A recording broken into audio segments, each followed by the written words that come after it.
allons-y, on commence. On va déjà commencer par ça. Donc je vous suggère d'aller sur le site et vous récupérez dans la section module supervision ce document installation Prometheus et Grafana et création d'alerte instruction PromQL. Ok. Donc une fois que vous l'avez récupéré, vous l'ouvrez. Hein. Je crois que c'est celui-là. Voilà. Donc premièrement, vous lancez votre Linux. Hein. Donc moi en l'occurrence ici j'ai un WSL. Hein. Et vous patientez un petit moment. Vous pouvez faire la même chose sur AWS. Hein. Ça c'est pas problématique.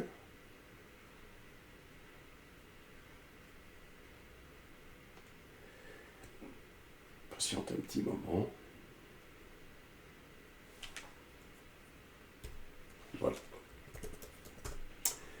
Première des choses à faire, hein, faites d'abord un Docker PS hein, pour vous assurer que il n'y a rien qui fonctionne. Sinon, il faut supprimer. Assurez-vous également que avec curl http://localhost, hein, que le port 80 n'est pas occupé par quelque chose. Ça, c'est très important. Voilà.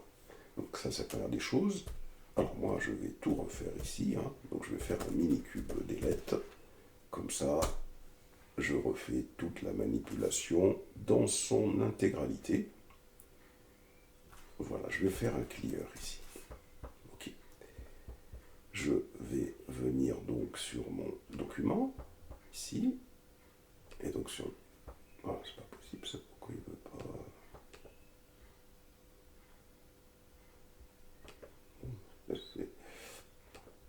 C'est étonnant. Bon.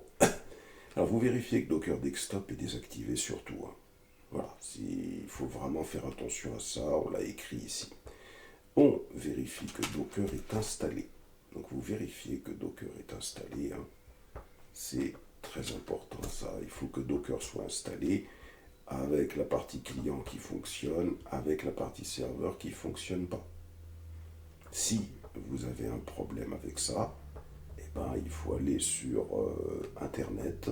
Ici, vous allez dans Google et vous faites Docker Engine ou Ubuntu.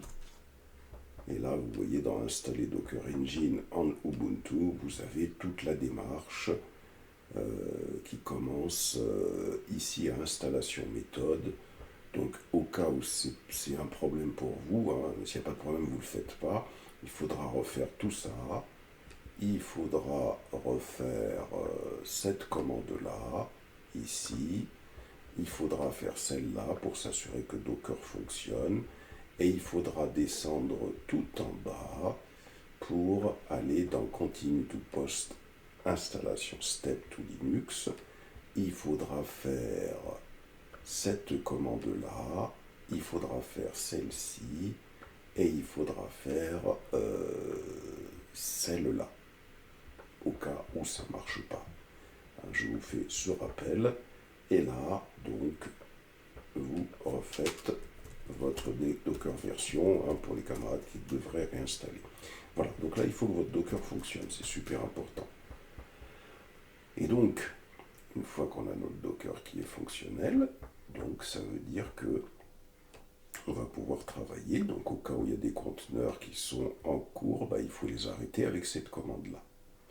Il faut vérifier, bien évidemment, que le registry non sécurisé est défini dans etc dockerdaemon.json. C'est-à-dire vous récupérez ça et vous faites un cat et vous collez. Vous voyez, donc là, puisque on a ça, je n'ai rien à faire. Mais si vous n'aviez pas ça, donc il faudrait ouvrir ce fichier pour aller copier-coller cette ligne-là. D'accord? C'est-à-dire qu'au cas où vous n'avez pas cette ligne, donc il faut venir ici, il faut faire un nano. Vous voyez? Il faudra faire un nano, hein, pour les camarades qui n'auraient pas cette ligne-là. Il faudrait faire un nano pour copier-coller hein, la ligne qui est ici. Ça, c'est très important ça, parce que ça, c'est ce qui permet, vous voyez quand je reviens ici là, sur UML Latino, c'est ce qui va permettre, hein, vous voyez si je fais ce schéma là, à quoi ça sert ça exactement? Cette ligne là, elle permet de s'assurer, alors ce que je vais faire, hein, je vais faire ici, je vais agrandir, et puis là je vais agrandir encore, et puis là toujours sur ce PC, je vais faire un petit, ça va représenter la ligne de commande. Voilà, comme ça va être très clair. Ça représente la ligne de commande. Ligne de commande. Ligne de commande.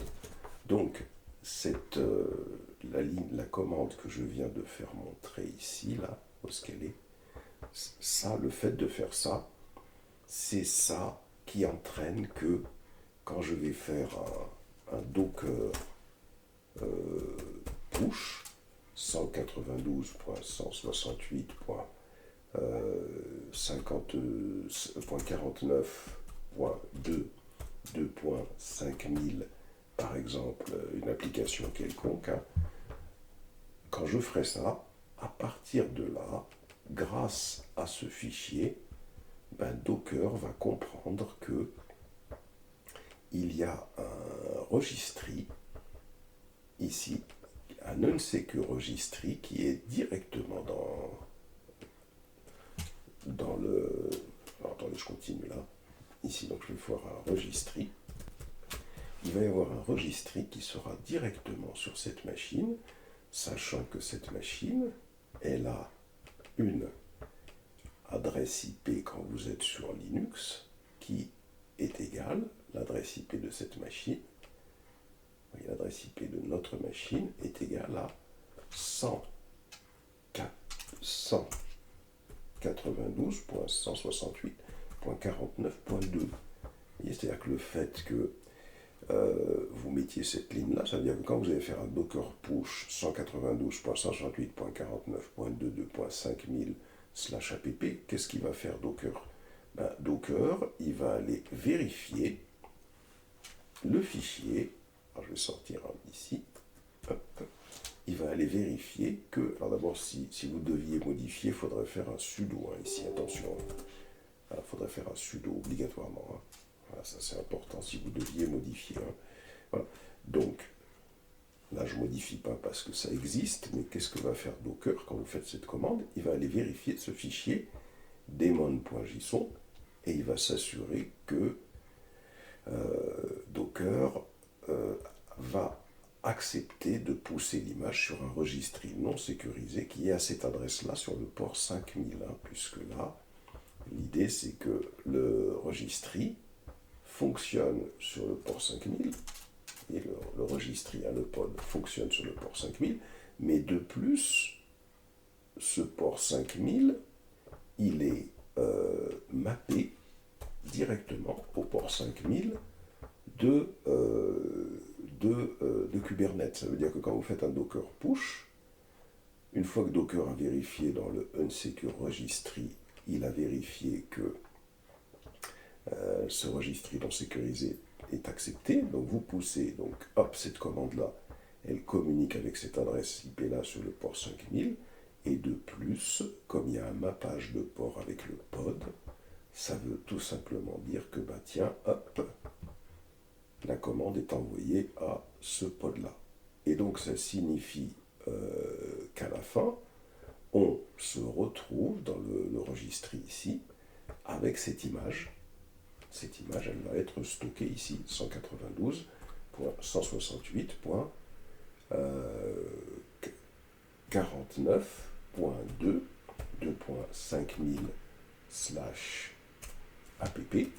Donc vous allez avoir cette image que vous avez poussée, elle va être stockée ici. Et c'est pour ça que c'est très important de comprendre une chose, c'est que quand vous allez détruire Kubernetes avec Minikube delete, eh bien ce registry, il n'existera plus. Et donc quand il va être recréé, il n'y aura pas cette image à l'intérieur. Donc il est très très important de comprendre ce principe. Alors, on va reprendre notre document. Donc au cas où vous devriez modifier, il faire cette commande sudo systemctl restart docker, au cas où vous constatez qu'elle n'existe pas. Si vous avez modifié, vous ferez votre sudo. On ne va pas venir. Il faudra donc, j'ai bien dit, récupérer cette commande, si vous modifiez le fichier daemon.json, et faire un restart de votre Docker.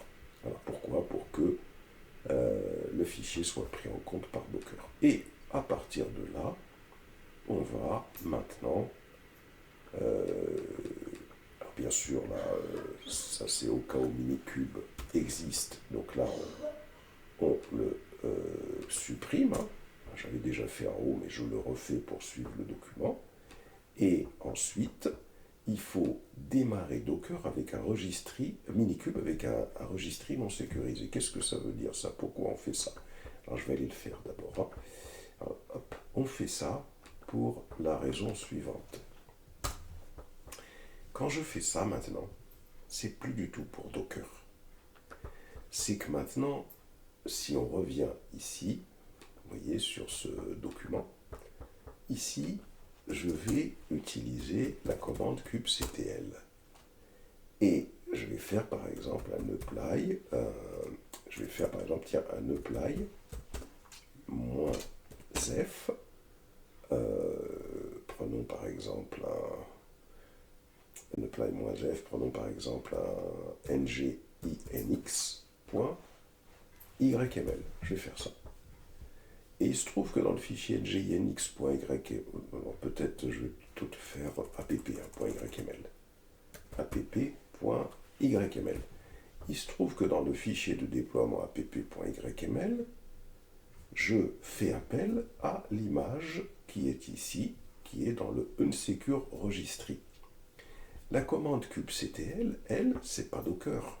Elle ne travaille pas du tout avec le fichier daemon.json. Donc ça, elle n'est pas intéressée par ça. Elle est intéressée par ce que vous avez fait ici. Vous avez fait un minikube start. Vous écrivez -- secure registry 192.168.49.2 de .5000. Donc le fait de faire ça, le fait de faire cette commande-là, ici, alors je vais l'écrire ici, le fait de faire ça, qu'est-ce que ça va faire? Ça va créer le cluster Minikube. Ça va créer un cluster Minikube. Alors quand ça crée le cluster Minikube, cette commande-là, quand elle crée le cluster Minikube, on va supprimer tout ça. Tout ça, bien évidemment, ça n'existe pas, ça, attention. Tout ça, au début, tout ça, ça n'existe pas. Hop là. Hop là. Tout ça, ça n'existe pas. La seule chose qui va se faire avec cette commande, alors ça, je le referai après. La seule chose qui va se faire avec cette commande, c'est la chose suivante. C'est-à-dire que la commande minikube start, unsecure registry, elle démarre un cluster Kubernetes. Et le fait que vous ayez fait unsecure registry, ça veut dire que dès que vous aurez créé ici, dès que va être créé un registry non sécurisé, avec la commande minikube addon registry, eh bien la commande kubectl saura qu'elle peut utiliser ce registry. Ça veut dire quoi très concrètement? Après cette commande-là, qu'est-ce qu'on va faire?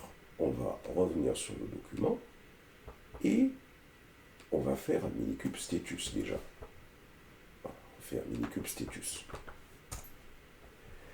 Minikube status, ça assure que on a le cluster Kubernetes qui est fonctionnel grâce à ce logiciel Minikube. Mais pour l'instant, il n'y a pas de registry sur le cluster. Pour ça, il faut faire une autre commande qui est minikube addon enable registry.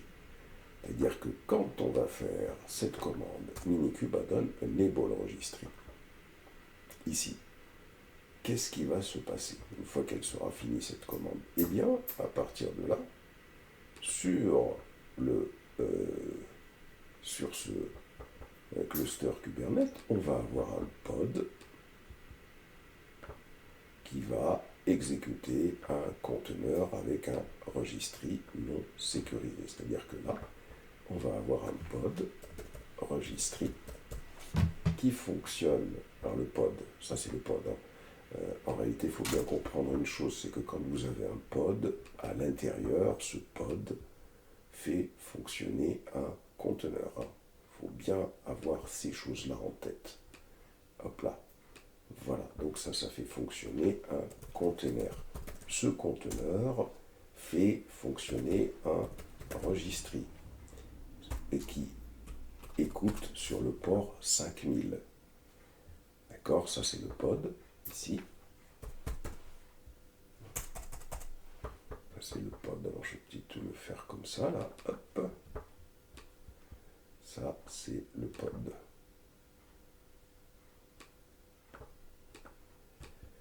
Vous avez le pod ici. Voilà, tout ça c'est le rond, c'est le pod. C'est le rond le pod, attention, je mets juste c'est juste une légende pour parler du pod. Et ça fait fonctionner un conteneur qui est le registry sur le port 5000. Et ce port 5000, bien évidemment, on l'a expliqué tout à l'heure, avec l'adresse IP de ce cluster Minikube, 192.168.49.2, eh bien, ce port 5000 de ce conteneur, de ce conteneur qui s'exécute dans le pod. Le pod, c'est tout ça. Ça, c'est le conteneur qui est à l'intérieur du pod. Et donc, ce port 5000 qui est ici, hop, il est donc mappé avec le conteneur qui s'exécute dans le pod. Donc, ce qui veut dire que quand vous faites un kubectl apply-f app.yml, du fait que vous ayez écrit un unsecure registry et du fait que vous ayez également utilisé cette commande-là, celle-là, vous voyez, le fait que vous ayez utilisé cette commande, eh bien, vous allez avoir le kubectl qui va tout de suite pouvoir utiliser le registry non sécurisé pour récupérer l'image. Et ça va permettre donc, si vous voulez, de créer un pod. Ça va permettre de créer un pod, hop, comme ça. C'est-à-dire que concrètement, qu'est-ce qui se passe? Et quand vous faites kubectl apply-f app.yml et que le fichier de spécification a besoin de cette image-là, concrètement, qu'est-ce qui se passe? On va créer un pod. Dans ce pod, on va faire ça. Comme ça, je vais faire. Et comme ça, je vais faire. Et dans ce pod, qu'est-ce qu'il va y avoir? Très concrètement. Hop. Comme ça. Dans ce pod, il va y avoir un conteneur. Et ce conteneur, qu'est-ce qu'il va exécuter? Il va exécuter l'application. On va le faire comme ça. Alors maintenant, je ne vais pas faire pod, c'est pas la peine, on a compris. Voilà, je vais agrandir juste un peu le conteneur qui est ici pour qu'on comprenne bien ce qui se passe. Dans ce conteneur, on a poussé cette image 192. On a cette image 192.168.49.2 2.5000/app. On a poussé cette image. Donc quand vous faites un kubectl apply-f app.yml, du fait que vous ayez mis un unsecure registry et que vous ayez activé le registre, donc ça veut dire que cette commande kubectl a accès au registre. Quand vous faites le apply-f app.yml, ça va permettre de créer un pod qui va exécuter l'application app. Cette application app, elle va être créée grâce au fait que on va pouvoir récupérer cette image qui est dans ce conteneur. Voilà très exactement ce qui se passe. Il faut bien comprendre que le fichier daemon.json c'est pour Docker, que le fichier, que le fait que je fasse unsecure registry ici et que j'active l'addon registry ici, c'est ça qui permet à kubectl de pouvoir avoir accès au registry, qui est ici quand il va déployer ses pods. Voilà, donc ça c'est très très important de comprendre ça. Donc ce qui veut dire ici que là, on va avoir quelque chose d'actif. Le problème, c'est que pour pouvoir tester tout ça, il faut le tester. Alors, ici, il y a un certain nombre d'autres add-ons que j'utilise. Il y a un add-on qui s'appelle Metric Server. Voilà. Donc, on va l'activer. Alors, Metric Server, lui, qu'est-ce qu'il permet de faire? Lui, il va permettre, vous voyez, donc quand j'active cet autre add-on Metric Server, lui, ça va permettre à kubectl de pouvoir récupérer des métriques. C'est-à-dire que là, par exemple, il faut savoir qu'un pod, il consomme de la mémoire. Voilà, on va le faire plutôt ici. On va faire ici un pod, il consomme de la mémoire. Hop. Ici, fait ça. Il faut savoir qu'un pod, donc, on a dit, il consomme. On va faire ici, comme ça, ensuite. Il faut savoir qu'un pod, il consomme de la mémoire, il consomme de la CPU, il consomme de l'espace disque,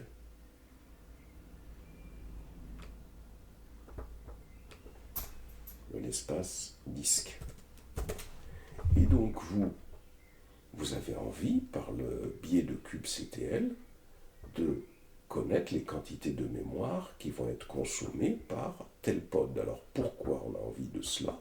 C'est parce que ça va permettre de pouvoir surveiller les quantités de mémoire, quantité CPU, quantité disque consommées par un pod, pour que lorsque on constate que ce pod il souffre par rapport à ce dont il a besoin, eh bien, on va pouvoir augmenter ses capacités en créant un deuxième pod. Donc ça, c'est super important de comprendre cela. C'est-à-dire que là, vous voyez, si je mentionne ici les choses, il faut savoir donc le métrique serveur, il permet à kubectl de pouvoir déterminer les quantités de mémoire, processeur, espace disque consommé par un pod, par exemple, là, et par les serveurs du cluster. Et donc, ça permet de s'assurer que les quantités de ressources, j'allais dire CPU, mémoire, disque, etc., nécessaires au fonctionnement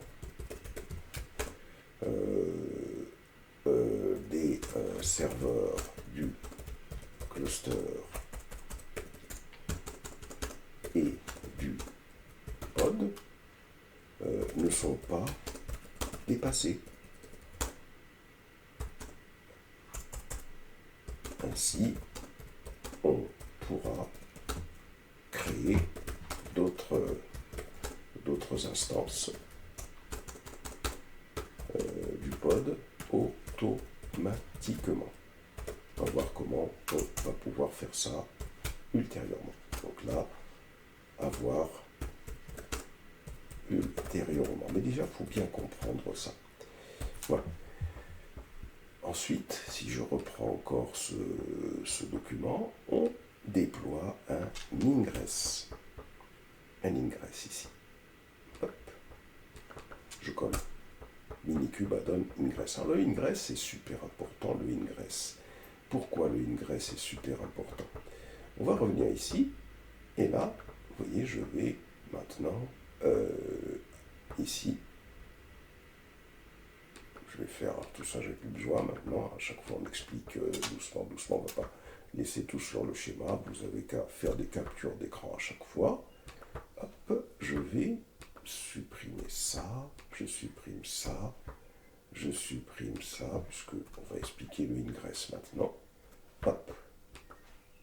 Hop. Hop. Voilà. Alors, à quoi il sert le ingress? Vous, quand vous faites un déploiement, par exemple, quand supposons que je vais déployer avec kubectl apply-f app.yml, je vais déployer un conteneur qui fait fonctionner un serveur NGINX, par exemple, ou autre chose, hein, ça n'a pas d'importance. Ici, j'ai le fait de faire un déploiement. Quand vous faites un déploiement, voilà, la première des choses qui se passe, c'est la chose suivante. On crée un composant qui s'appelle un composant de type déploiement qui va s'appeler par exemple NGINX. D'accord. Vous créez un composant de type déploiement. Pourquoi on travaille avec un déploiement et pas avec un pod? C'est parce qu'un déploiement, ça va permettre de pouvoir définir le nombre de réplicas que l'on souhaite concernant un pod. Et ça va permettre de gérer les réplicas. Donc, quand on fait un déploiement, ça c'est la première des choses que l'on fait à un composant de type deployment. Ensuite, ce composant de type deployment va déployer un composant de type réplica set. Réplica set. C'est-à-dire que le composant de type réplica set, lui, est destiné à tout simplement gérer. Qu'est-ce qui fait le composant de type réplica set ici? Il va gérer le nombre de pods de l'application NGINX souhaitée. Donc le déploiement que l'on a déployé avec un kubectl apply-f app.yml. On suppose que app.yml, c'est un fichier dans lequel on a défini un deployment. Il va créer également un composant de type réplica set. Ce composant de type réplica set, son objectif c'est quoi? Ce composant de type réplica set, son objectif c'est de suivre le nombre de pods souhaités dans le déploiement. Supposons que dans le déploiement, vous dites que vous voulez 2 réplicas. On suppose que vous voulez 2 réplicas. Vous voulez 2 réplicas du pod. Du pod. Vous voulez 2 réplicas du pod qui va exécuter NGINX. Alors ce composant réplica set, lui, va surveiller tout le temps, il va tout le temps surveiller qu'il y a bien 2 pods qui s'exécutent sur votre machine. Donc voilà déjà pour revenir sur cette explication de comment tout ça fonctionne. C'est extrêmement important de comprendre cela. Vous voyez, comprendre que quand on fait un déploiement, ça déploie un réplica 7 et que le réplica 7 va surveiller les pods qui a bien le nombre de réplicas souhaités. C'est-à-dire qu'il y en a un qui s'éteint, hop, il est chargé de le relancer. À chaque fois, il faut qu'il y ait le nombre qui a été défini ici, et c'est le réplica 7 qui détermine cela. Alors, comment est-ce que le réplica 7 sait quel pod il doit surveiller? C'est en fonction des labels. On va définir un label, par exemple, et ce label, ce sera, par exemple, app.nginx.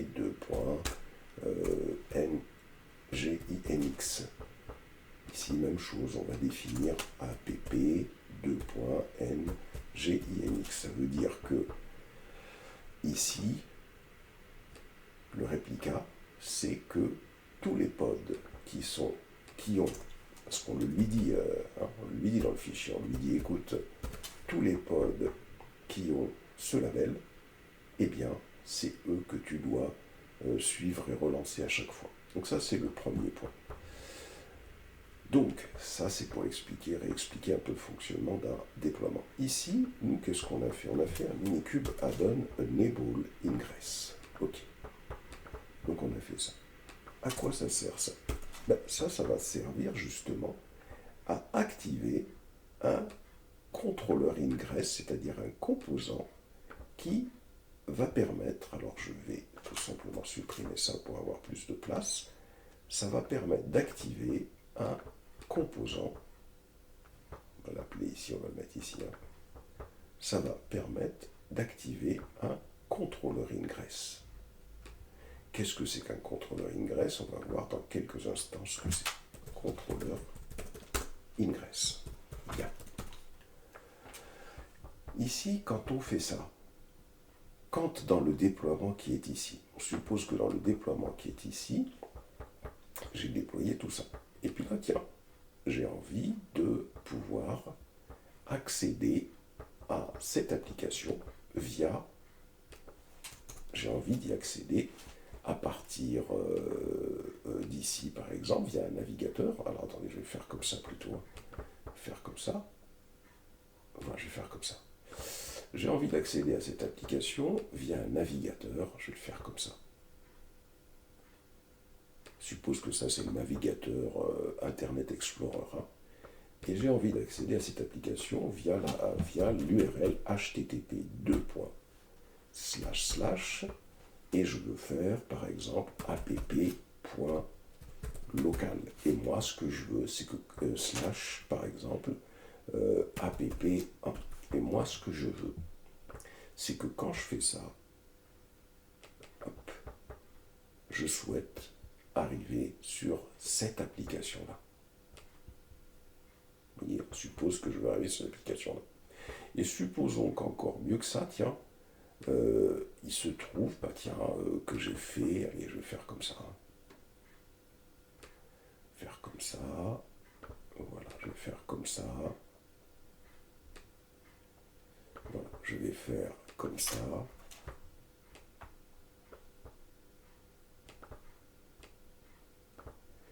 Et je fais comme ça. Et je fais comme ça. Bon. Il se trouve que j'ai fait un autre déploiement ici, par exemple, avec une autre application qui fait fonctionner autre chose. Si on suppose que c'est, par exemple, ici, de réplica du pod, là c'est l'application Apache, par exemple. Hein. Et là, hop, le pod, c'est ça, et le label pour ce pod, c'est ça. Et donc, ici, hop, je fais ça. Comme pour l'autre, hein, c'est-à-dire que le déploiement a créé un réplica, et ici, hop, je fais ça. Donc j'ai envie d'accéder à cette application-là en faisant http://app.local/app1, je veux accéder à ngInx. On suppose, tiens, je vais faire mieux que ça, je vais faire ngInx ici, comme ça ce sera encore plus clair. Et puis, quand je fais la même chose, hein, quand je fais, hop, je fais ça, par exemple, je vais faire mieux que ça, tiens, je vais faire, au lieu de faire ngInx, oui, je peux le laisser comme ça, ngInx, c'est très bien ça. Ici, quand je fais /Apache, par exemple, hop, je vais accéder à cette application Apache. Donc l'objectif, c'est ça. Ça, c'est un navigateur. Hein. suppose que ça c'est le navigateur, par exemple, c'est le navigateur Chrome, hop, c'est votre... et puis, en fonction de l'URL, soit vous accédez ici, soit vous accédez là. Vous ne pouvez pas le faire comme ça directement.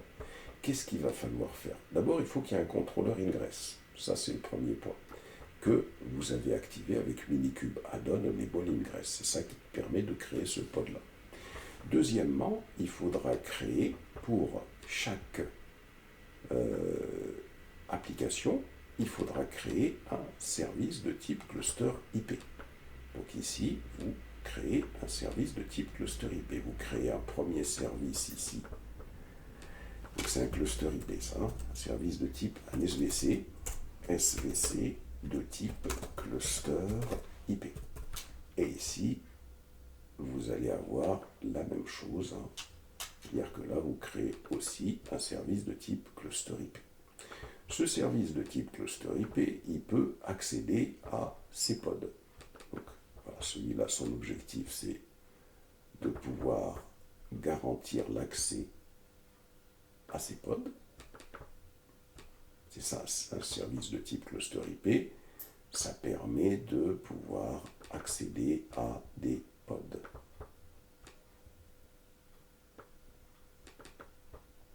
Comme ça. Voilà.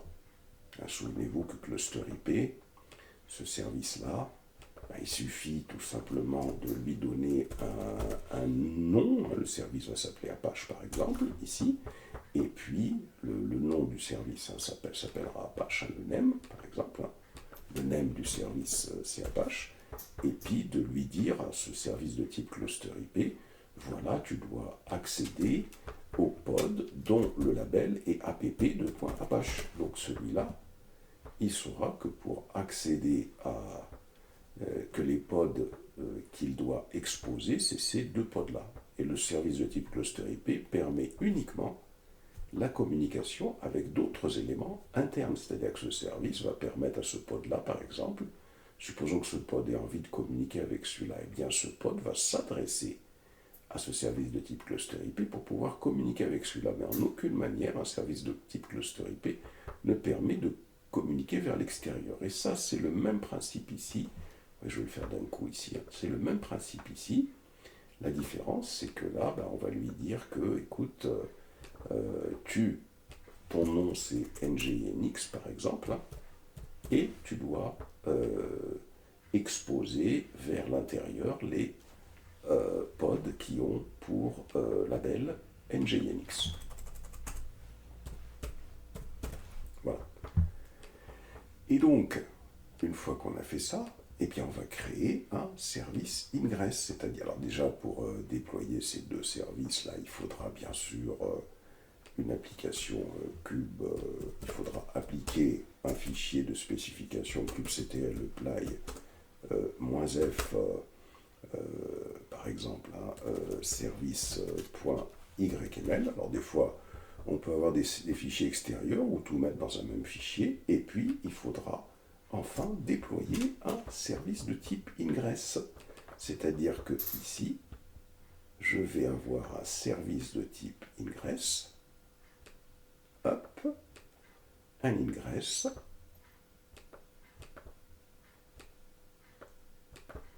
je vais avoir un ingress, et cet ingress, qu'est-ce qu'il fait cet ingress? Il expose ces deux services-là, c'est-à-dire que cet ingress, on va lui dire quand tu auras la route ng, on va lui dire d'abord, hein, on va lui dire que l'hôte c'est app.local,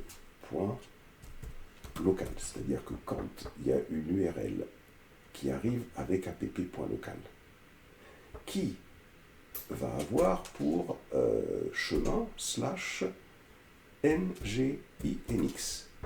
On va définir ça dans ce fichier dans un fichier de spécification qu'on va appeler, alors je vais le faire ici, hein. Ce fichier va s'appeler kubectl, c'est-à-dire qu'on va l'appliquer avec kubectl, apply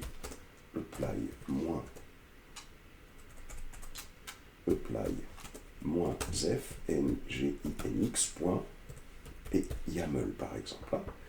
Donc ça va permettre de déployer le serveur nginx dans lequel on définira un hôte, app.local, qui va correspondre à l'URL qui est attendue, et on va définir le chemin /nginx, et on va lui dire que dans ce cas-là, dans le cas où il a ce chemin-là, alors il faudra qu'il se connecte à ce microservice de type cluster IP. C'est une façon de lui dire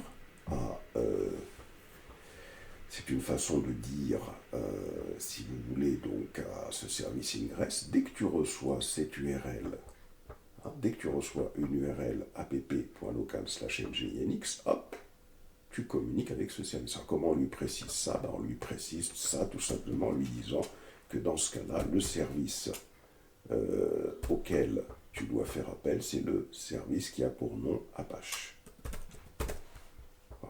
Et là, on fera exactement, et qui fonctionne bien sûr sur le port 80. Et là, on fera exactement la même chose. Alors ça, je vais tout simplement, attendez, pour bien expliquer, je fais comme ça. Hop. Et je fais comme ça. Comme ça. Voilà. Je récupère ça. Et on fera exactement la même chose pour app local, mais cette fois-ci, attendez, là c'était, non c'était Apache ici, je me suis planté pour le premier là, Apache, Apache. Et on fera exactement la même chose pour nginx, là, on lui dira, quand c'est nginx, que l'autre c'est app local, eh bien tu rediriges la requête vers ce service-là. Et ce service, il communique avec le pod, et donc on va avoir affichage de l'Apache. Et ici, donc, comme on a mis un ingress en place, eh bien, on s'adresse à cet ingress avec ces URL-là. Et cet ingress, bien sûr, lui, il gère, c'est lui qui va gérer les services de type ingress. Voilà, parce que dès que vous créez un ingress, il va y avoir le contrôleur ingress qui va être alimenté avec le fait qu'il y a un service de type ingress qui est existant et qui gère ces deux chemins-là. Voilà comment ça se passe. C'est pour ça que ça c'est fondamental. Si vous ne le faites pas, ça ne marche pas. Voilà expliqué de manière très détaillée ces principes que vous devez impérativement comprendre. Et une fois qu'on a déployé le cluster, on doit alors s'assurer qu'il est entièrement fonctionnel, c'est-à-dire que tout est en état running, et surtout s'assurer que le fichier ingress nginx controller est en mode running. Ces deux fichiers-là ne servent pas, le ingress c'est juste pour la configuration. Ici, on a le registry qui est fonctionnel. Et ici, on a également le serveur de métrique qui est fonctionnel. Quand on a ça, c'est parfait. On a fait cette première partie de la configuration. Et là, je rajoute le fait qu'on détruit les dépôts L. Mais ça, bon, on explique ça après. Donc ça, à la rigueur, on peut le faire. On peut le faire maintenant. Là, voilà, je vais le faire maintenant. Hop, je vais tout simplement détruire ici le dépôt L. Alors pourquoi je fais ça? C'est pour pouvoir recommencer à zéro. La rigueur, on aurait pu le laisser. Et je recommence à zéro. Et ensuite, on va passer au test.